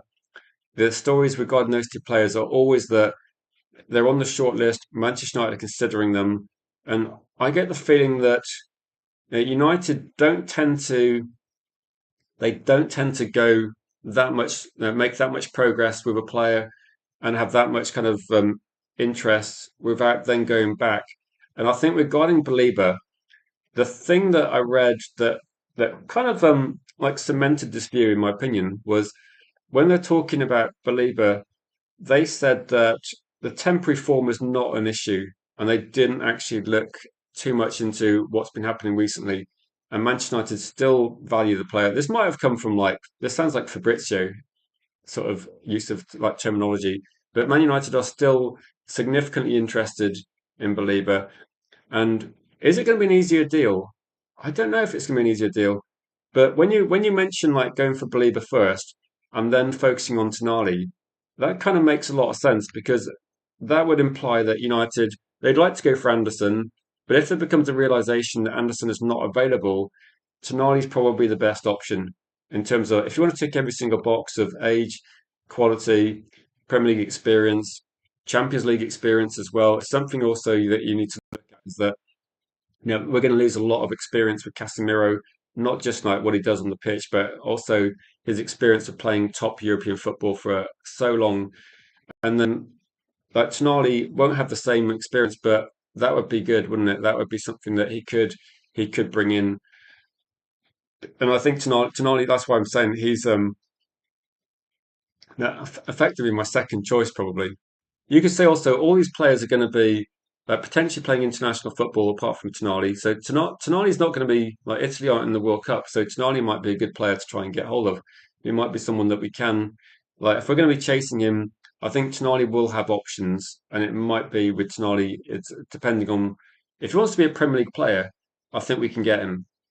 It's going to be fine. But also, if Man United sign Belieber, I wouldn't be I know people are concerned, but I would say, see how it works out. That you'd hope that there are concerns, and there's no one's going to say we should get 100 million. But I see United side Dyer saying that Belieber has been better at international level than domestic. I'm concerned with his headspace. He's already shown he can drop form very quickly. Now people are saying that, aren't they? And people are saying that also when you look at the situation, he potentially there's an injury issue possibly, but no, it's a bit of a concern, isn't it? That we have to be realistic and say there's a bit of a concern regarding this one. Kazi, big up to you in the chat. Yeah, no, red card not overturned. Disappointing news for Man United fans. We're gonna have to. I suppose the Chelsea game is going to become what was one of those games where I was looking forward to, thinking, right, we're going to get the job done against Chelsea and we're going to cement our position as Champions League football. Where Chelsea have been dreadful recently, and despite being not great ourselves, Chelsea have been pretty poor. So it still should be one of those games where it's still a very, very even match, even with good Man United teams in the past. Chelsea game is 50-50. That's a game I've seen more draws, I think, than any other game. And Rob was United in the chat early on said he'd take a draw. If we can win, fantastic. But I think at this point in time, it feels a little bit like just getting over the line. There's a games in a couple of games time that United should be looking to try and win. They will be playing like some weaker teams down the line, but No, not. I think with this one, not losing to Chelsea is key. If we can get a win, no, it's going to be a very good result considering the circumstances. But yeah, I don't want to talk about hair too much.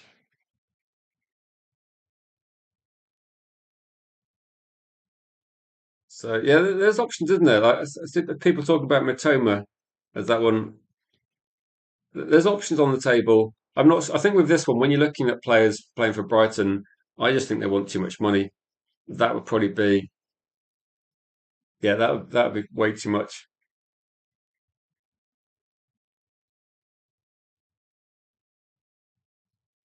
So you never understood why we didn't throw a fortune at Spurs to sign Son.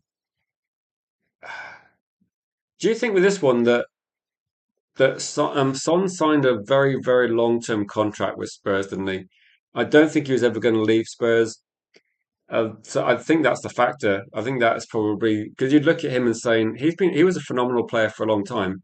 I don't know what the situation, but it looked like he just didn't want to leave Spurs, or whether it would have been like too expensive to get him. Like do you remember when the situation with Harry Kane? There was a different price from Man United than Bayern Munich, and I think there's some clubs a bit like clubs in Germany. Then when Wirtz went to Liverpool, they didn't want to sell him to Bayern Munich, and I don't think Spurs wanted to strengthen Manchester United. So I don't think they'd be signing. It was difficult to buy. When we're looking at the signings, it was very difficult to buy Berbatov, wasn't it? It was very difficult to buy Michael Carrick, and I think Spurs aren't going to make it easy for us. That they would rather sell players abroad. You can kind of see why. Can you imagine if Man United were selling, I say Bruno Fernandes, or we're selling, trying to think of other players. If we were going to sell Euro, we wouldn't want to sell them to Chelsea. You wouldn't want to sell them to your rivals. I wouldn't want to see Bruno Fernandes dropped into the Arsenal team. Then you'd have to look at that and say, no, very difficult. Like, yeah, Modric and Bale, that we were linked to Bale for ages. I think, to be honest, Bale would have gone to Real Madrid anyway. But and Modric probably. But no, I don't think we would have got Son, mainly because there's no way that Spurs would sell a Son.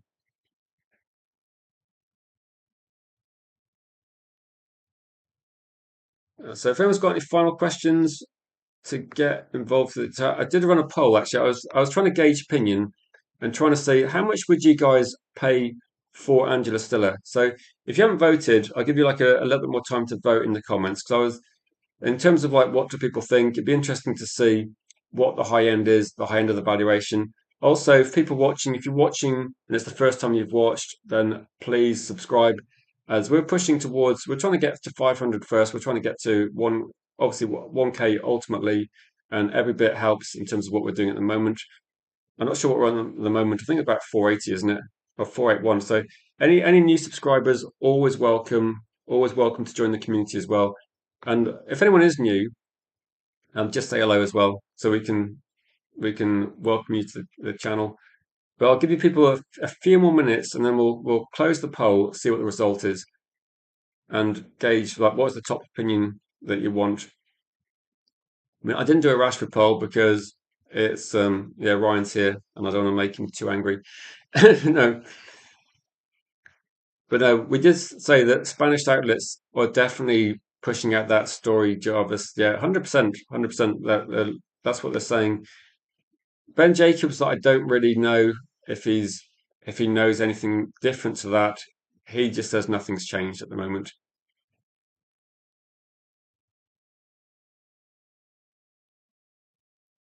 Now, I think people have actually changed their views a little bit. So, how do you replace Harry Kane with Solanke? Then, all I can say, United side die. Then look at Tottenham. Look at the league table. Look where they were when they had Harry Kane and Son. And to be honest, this is what happens when you replace very good players. And like Harry Kane is a world class goal scorer. He's phenomenal. The amount of goals he scored is outrageous. Okay, I said this 4 years. Okay, 4 years ago on Red Devil United. 4 years ago, I was talking about Harry Kane, and I said sign him for Man United. This is 4 years ago, and people said he was too old. And you look at that, and I said he's not a pace player. He's not a player that relies on pace. He can score from distance. He's like clever in the box. He can create chances as well. He can cause massive problems. Good in the air. Okay, he's not going to be incredibly athletic that people look at, but he just scores in different positions. And I was just thinking, creative players like Bruno Fernandes, say 4 years ago, you put Harry Kane in the mix, massive problems. And yeah, at the time, actually, we had Rashford and we had other players as well, Anthony Marshall. You looked at Harry Kane as being a great asset, and 4 years down the line, he's banging in an insane amount of goals for Bayern Munich. And if you replace Harry Kane with Solanke, then what I'm saying is that bluntly, if you replace Harry Kane with Solanke, you might get relegated. They might get relegated because of what they've done.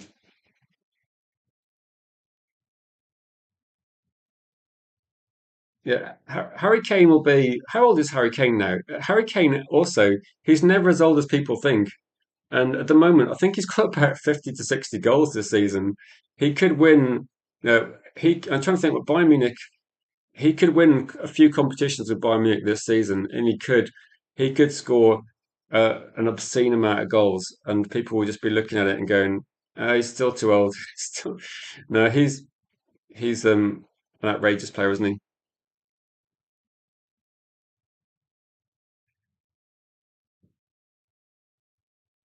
Is this how many goals he scored? Is that what you're? He scored 67 goals. I think he scored in all competitions. It's something absolutely ridiculous. I thought it was like 50 to 60 goals in all competitions, but it's something phenomenal. Harry Kane reminds me a little bit like Teddy Sheringham, that in terms of like career, he's just going to play for longer, isn't he? Because he's an intelligent player. I'd be interested to see. Okay, a lot of people are not sure what to make of Harry Kane playing for England in the World Cup, so it'd be interesting to see what his impact is. Clearly, he's going to be important to England. I think England do need to put some dynamic players in around Harry Kane that offer a different threat. I think they need some pacey players as well. But no, and if he wins everything at Bayern Munich, what would he do next? Is like the Harry Kane question. That where would he go next? I know with Lewandowski, I'm pretty sure that Bayern Munich will want to keep him for a long time. But is he? Would he still get a top Premier League club? I guess with Harry Kane, that people are going to be looking at thinking, how much, how long has he got left in his career? That's probably the difficulty thing, isn't it? But a player that doesn't rely on pace isn't going to drop off. And you see sometimes players that rely on pace, if you start getting certain injuries, it damages that sort of pace. Like look at Alanga, he's the sort of player that outrageous pace, and that sometimes there's a drop off with certain players that are very pacey, and sometimes you can get injuries, and some when you get like hamstring injuries as well, it impacts your game. Where Harry Kane, a bit like Teddy Sheringham, doesn't rely on pace. Teddy Sheringham used to be like arguably walking around the pitch sometimes, but a clever player, clever finisher. Probably played to his 40, I'm guessing. But I think teams will be looking. It seems to be a trendy thing that teams will be looking at the next generation regarding that one.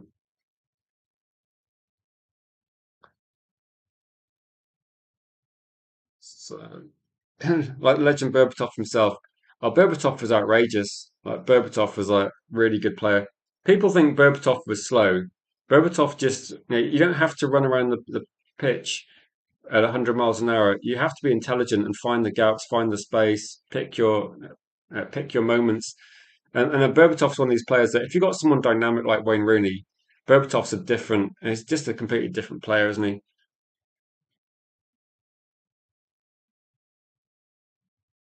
I think if you can find a player with a smoother first touch than Berbatov, please send me a link, send me a clip. He's like Berbatov is just such a smooth player. If you can find it, it doesn't. I don't think it exists. He was very very good.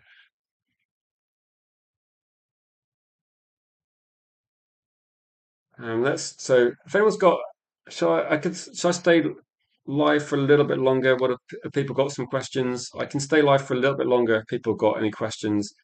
I will, like I said, I keep saying I'll look at the poll. So this is going to be a snapshot of Manchester United fans at this point in time. This is what we're thinking regarding how much money we should pay for Angela Stiller. So thanks everybody that's voted, and we have Angela Stiller for 50 million. That's kind of the price we're thinking. The minimum that will be the minimum price it costs in the summer. So when they bought out his release clause, they're going to put it up to at least 50 million euros. 55 to 60 was quite a popular price point as well. Interestingly, we did have a conversation where we looked at the transfers and what they might cost in the summer. And if you remember last season, some of the very early transfer deals that were done, we had an agreement with Brentford regarding Embremo. And what we saw was we saw Gittings move clubs, we saw Alanga, we saw suddenly players going for quite big money. There was definitely a ripple effect in the market.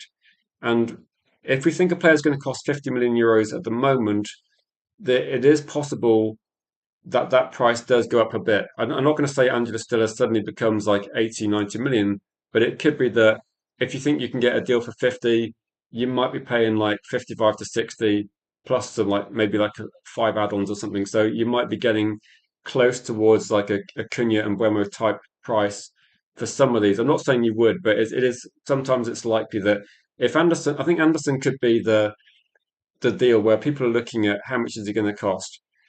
And it's pretty difficult to guess at this point in time. That's why I think sometimes if you can go in early, and maybe Manchester United are actually thinking about this regarding like if we can go for one signing early, maybe we can make an offer to Stuttgart and go, right, this is the offer we're going to make and see if they take it. Because there's no guarantee that I know there's interest and there's links from Real Madrid, but it doesn't mean they're going to definitely. Real Madrid will be looking at a lot of different options, and they will be looking at like they are still looking potentially at Rodri. They will be looking at Angela Stiller. They will be looking at options around different leagues, and who knows? They might look at the options and think that maybe they don't need to tweak things as much as they realize. They obviously, if you look at Real Madrid's squad, they're hardly bereft of quality, are they? They've got a lot of options there already. So it might be rather than a full sell like rebuild for it might be more of a tweak regarding this one.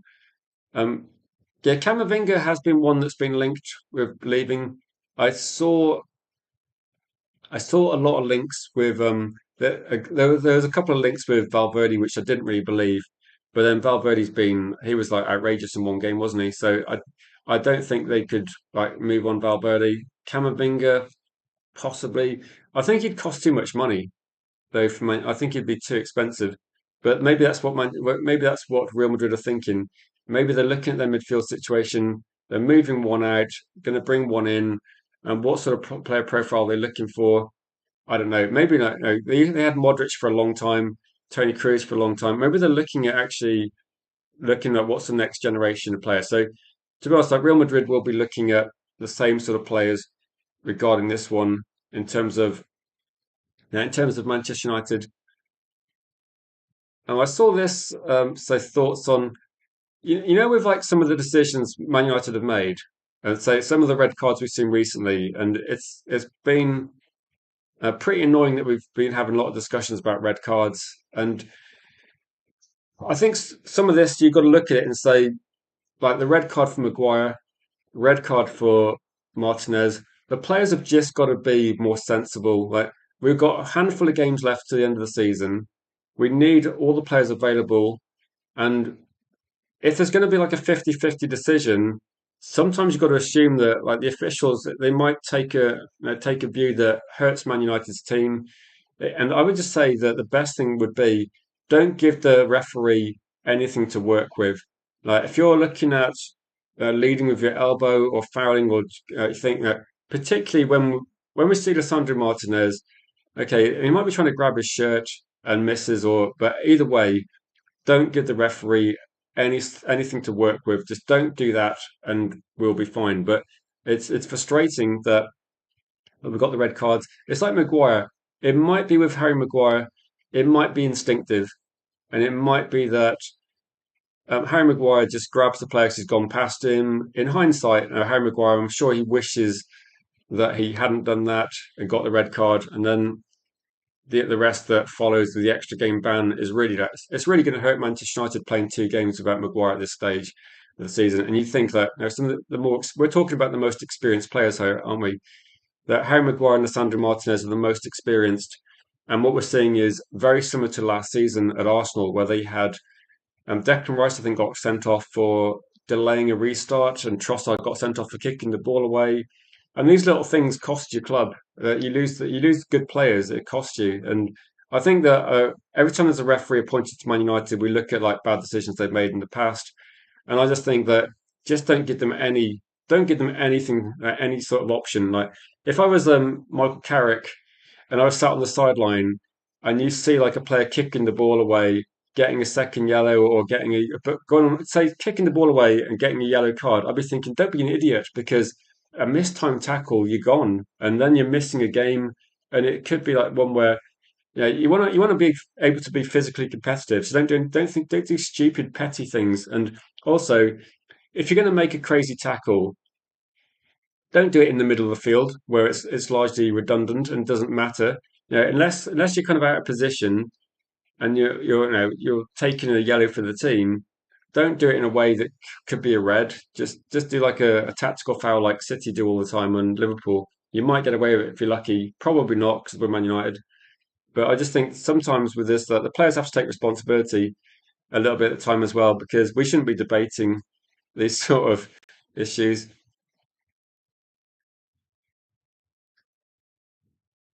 Do I see Delit retiring?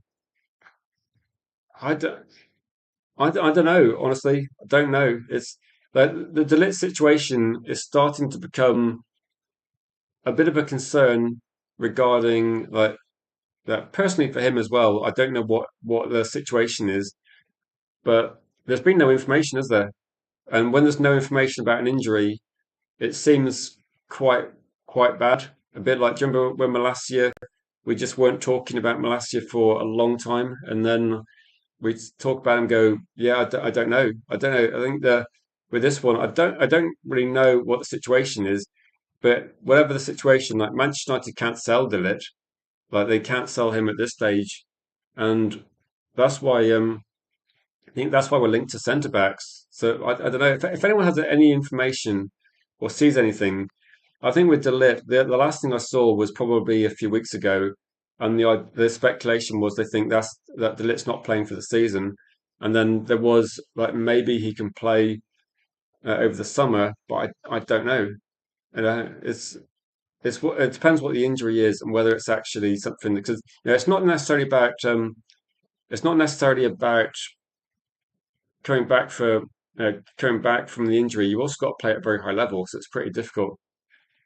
You think Delit's done like Phil Jones and Malacia? It's possible. It's possible. The only thing I've seen regarding injuries is that I think recently Dorgu's like training on grass now, so Dorgu's probably I don't know how many games they're going to risk with Dorgu, but he's kind of back in training. I'll have to look into Mainu. I don't know if there was any updates on Mainu. Please share in the stream if anyone's seen any updates from Mainu. At the moment in time, I don't know if there is any updates from Mainu. But again, it would be a bit of a concern if Mainu's not available, given that Chelsea have got a very good midfield, haven't they? And it would be great to have him involved, because Chelsea's kind of a 50-50 game with our best team anyway. So it is very difficult without Mainu. It probably the only thing I could think of is like, no, without Mainu, we had to play without Mainu against Leeds. It didn't go very well, and maybe there's going to be improvements. We can adjust what from that game. Hopefully, Carrick's learned a few things from the Leeds game regarding how we can set up and what we can do better. Because it's got to be a different situation. We can't start that badly.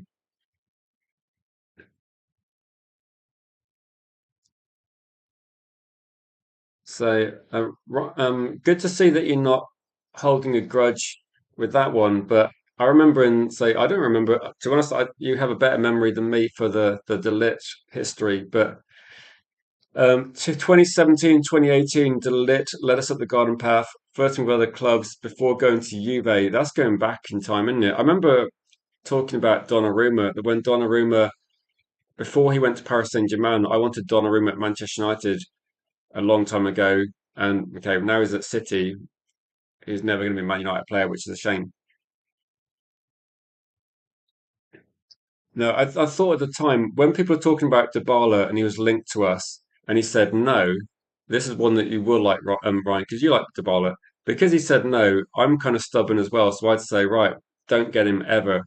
He turned down Manchester United as a 22, 23-year-old. Now I'm never going to sign you. Oh, yeah, right. Yeah, I think a lot of people forget about some of the agents that might have been. Yeah, they might have been that Ryan. He had his chance, didn't he? He had his chance to join Manchester United years ago as a top quality prospect, and he decided not to. So yeah, no. Would you change your stance then? I know you said you're stubborn. Would you change your stance then? Because I think no, he had his chance to join, didn't he? It's a shame. He would have been a good player, but it's a shame. He's one that got away, probably.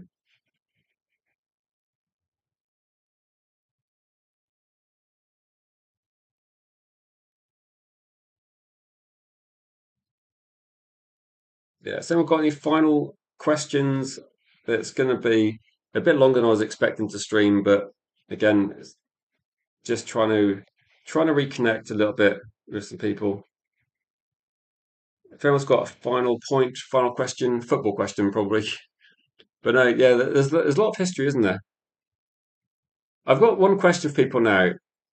Just type in the name, like not necessarily who you want to go for, but just type in one name you genuinely think that we will sign in the summer. So just put in one name you think we will genuinely sign. Like we saw, I think Jarvis put he thinks we're going to sign Baliba. Um, just put one name in. Maybe a midfield target might be easier to go through. One name in the comments you think we will sign. So Wharton, do you? I don't think we'll get Wharton. It is at this point it's just guessing, but I don't think we will because I think United have said that he'll be like second choice, and I think we'll be too slow. It's a guess though. It is a guess. Danny says Belieber. You think Belieber's like a done deal? Then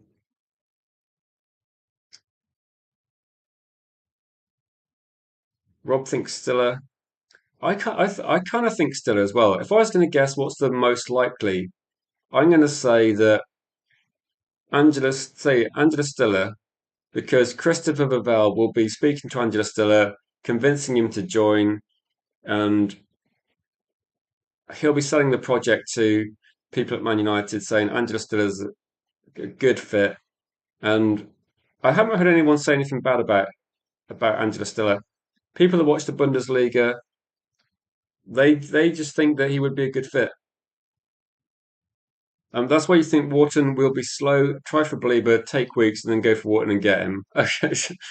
Yeah, he's like a backup choice, isn't he? Apparently, but at this point in time, it is kind of a guess. So it's kind of interesting. When I was talking about earlier today and thinking about what would be the best things to discuss and what would be the best stories, I thought that when I saw this, I thought this is kind of key because when everybody thinks about Manchester United, the stories that you see leaked out to the press, lots of the time they come from agents, and a lot of it comes from like, oh, this player wants to join Man United.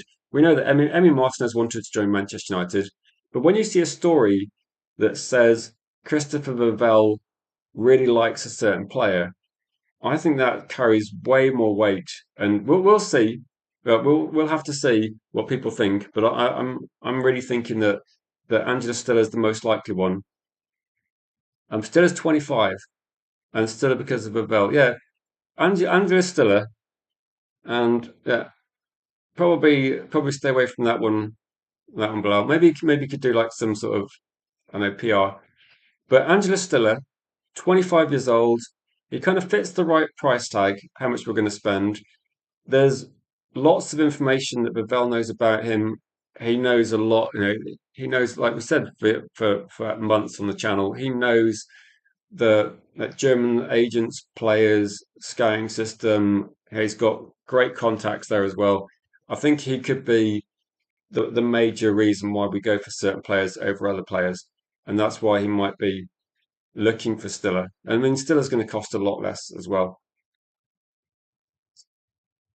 And welcome Dabasis, good to see you, Dabasis. I'm trying to do streams 1 p.m. I'm trying to do a 7 p.m. tonight and try and do like a short one, 7 to 8. I'm trying to convince Wiz Zabetta, who's not been feeling very well, to try and come on as well. So I'm hoping to do something like that. And as a big favour, if you guys could actually leave comments or questions or anything you see that you think is worth talking about, then we will be looking at trying to cover that story as well.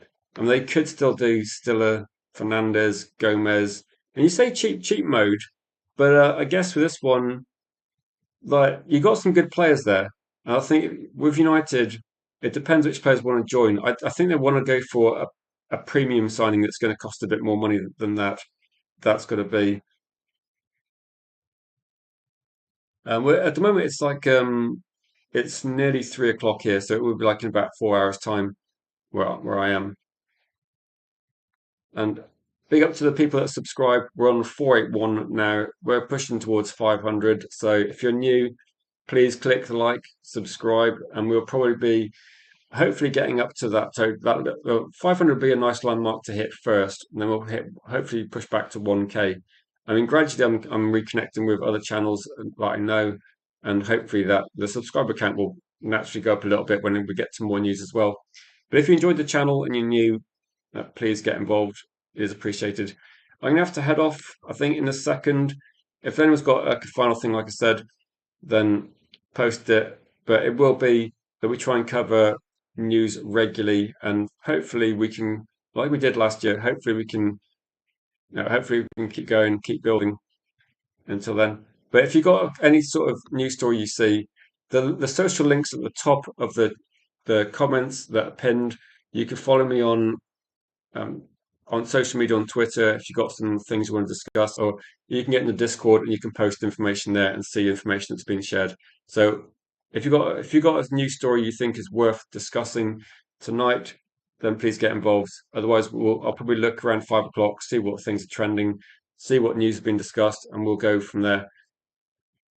Then, guys, thank you for watching. Thanks for getting involved, and we will hopefully see you 7 p.m. tonight, possibly slightly later, but hoping to start at 7 p.m.